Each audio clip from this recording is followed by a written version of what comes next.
Donald and Douglas, the Scottish twins, did not mind what job they did.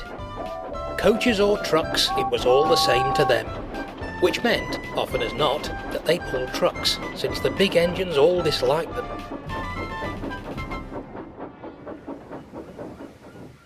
"You don't really like them, do you?" James asked in amazement one day. "Ach, it's all work," remarked Douglas.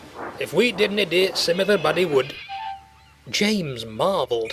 He hated trucks himself, but he had to admit that Donald and Douglas managed to make them behave better than anyone else did. The secret, of course, was that the trucks had not forgotten an incident when Douglas had smashed a rude brake van.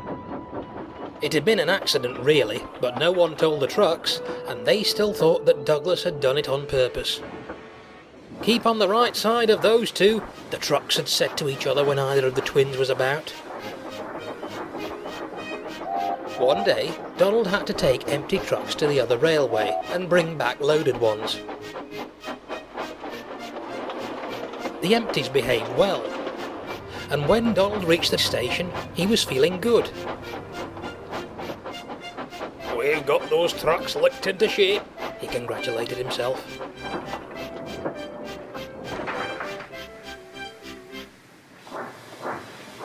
What he didn't realise was that the loaded ones he was about to take back were visitors, and had never been licked into shape by anybody. "What's this?" they screeched when Donald backed onto them. "We want a proper engine, not an old-fashioned steam kettle." They should, of course, have known better, but then trucks never do. "Old-fashioned?" snorted Donald. "I'll teach you a lesson. Take that." He gave the trucks a hard bump. The trucks sniggered. "He's cross," they whispered. "Let's have some fun." They behaved well for a while, and Donald began to think he had them under control. Like the trucks, he should have known better. By the time they reached the workstation, an axle box on one of the trucks had run hot, and they had to shunt that one off the train. At the next station, the guard had to fasten a brake rod which had slipped on accidentally on purpose.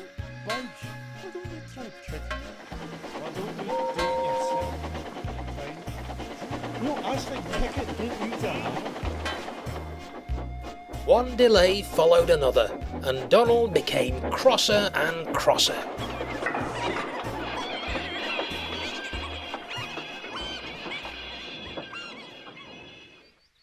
"Stupid things," he scolded. But the trucks didn't care. "What does he know about it?" they asked each other.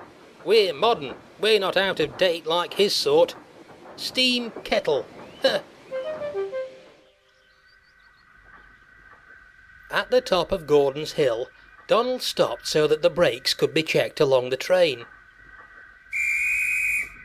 Unfortunately, he restarted more quickly than he meant to, and the jerk broke an old coupling hook 10 trucks from the end. Feeling the snatch, Donald's fireman looked back. They were already a little way down the hill, but coming after them and gathering speed on the slope, he saw the last 10 trucks.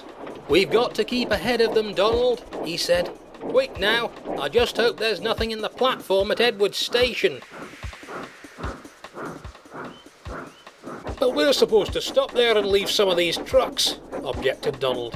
"Can't help that," replied the driver. "If those trucks catch us, we'll stop even earlier, because they'll knock us off the rails." "What are we waiting for then?" asked Donald, and put on speed.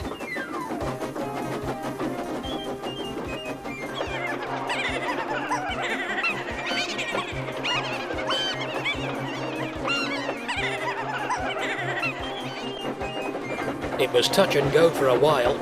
If the guard's brake hadn't been holding the breakaways slightly, Donald could not have kept ahead, but he managed it.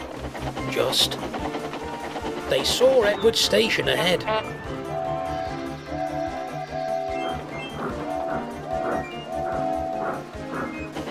Whistling loudly, Donald raced towards it while the trucks followed, screaming with fright. Quickly, the signalman set the line ahead as far as he could, and Donald clattered by safely.